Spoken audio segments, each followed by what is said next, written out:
then you're ready to complete the marriage with someone else. Then and only then. That's when he says, okay, I made a helper suitable for him to complete it. Now what God desires in marriage is not only completeness, but companionship. He desires that you have companionship with someone else. See, he's not sitting you there all alone. Because see, let me tell you this. You can be in a crowded room and still be alone. You can be by yourself and not be lonely.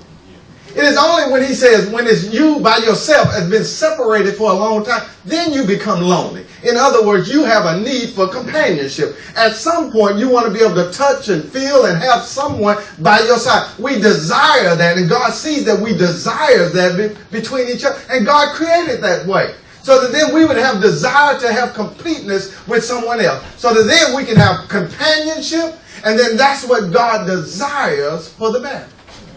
He says, I don't want you to be alone. He says, what I'm going to do is I'm going to end up making this helper that's suitable for you, that within you then will have companion with. And he says, look, out of the ground the Lord formed the beasts of the field and every bird of the sky. He brought them to the man to see what they would be called. And whatever the man called them, a living creature, that's what its name was.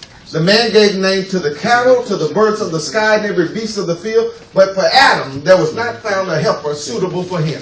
I'm saying at this point, Adam found out that he was lonely. Up until then, he was walking around doing fine. God looked down and said, I'm going to see that you're going to be alone. Now when Adam gets out there and he's got the animals coming 2 by 2, he's going, Mr. Horse, Miss Horse, Mr. Dog. He's naming them, Miss Dog. Mr. Monkey, Miss Monkey. Mr. Cockroach, Miss Cockroach. He see them all coming through. He's looking at all the animals, and then Adam all of a sudden says, now something's not right. I'm feeling something here. I'm feeling like I'm missing something. I see everybody's got a mate but me. Everybody seems complete but me. So I'm saying at this point right here, Adam begins to recognize, hey, something's not right here. I need something else to connect me. I'm starting to feel what God said that was wrong is that I would be lonely. See, and so what he did was he said, I'm going to create a helpmate that's suitable for you, that's going to be your better half. Now, it's not that God says what he did before with man wasn't good, but he said it was not good. What that means it was imperfect. Wasn't mean that God messed up. It just simply meant that God is going to do something better when he created woman. Now, I know that's hard for us to grasp, but they are our better half. They are our better half. As much as I think Nate's a great guy, Stephanie is better half. That's what it is. Much as I like Ira, he's a great guy, but Terry's the better half. It just works that way. Reuben, great guy, but Alicia's the better half. That's just the better half. Just the way it works.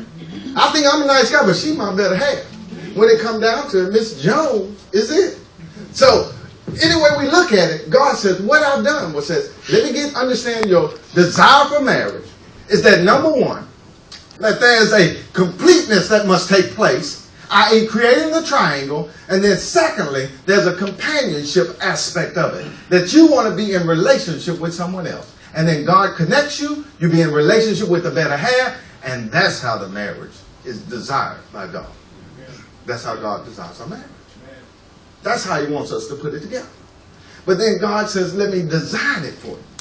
He says, now look at God's design. He says in verse 21, he said, the Lord God then calls a deep sleep. Now before he calls a deep sleep, he brought in this helper that was suitable for him. So what he did was created what's called a perfect fit. See, what you got to understand is your wife or your husband is the perfect fit for you.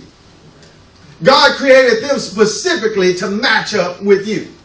God didn't make a mistake. And I know you want to say, well, you don't understand. God might have made a mistake over here. He might have done something wrong. But see, if we got to go back to the very beginning, it's not a private affair. When you get married, it doesn't matter where you get married. Doesn't matter that. It's not a private affair. See, if you realize it's not a private affair, then you have to understand that God's in the mix. Therefore, it's not a mistake. The only mistake is how you're viewing this marriage. So the problem is not the fit. The problem is the lens in which you view it. That's the problem. The problem is not that whether or not she lines up with you and you line up with her, because you got married under the auspices of God. God didn't make a mistake. You might decide to look at it differently. You might say this is not a fit because she's not the right one for me. But she is designed perfectly, because when he says I want somebody suitable, it says the one that is a perfect fit for you. She's a perfect fit. She wants to be your helpmate. That's one thing I have.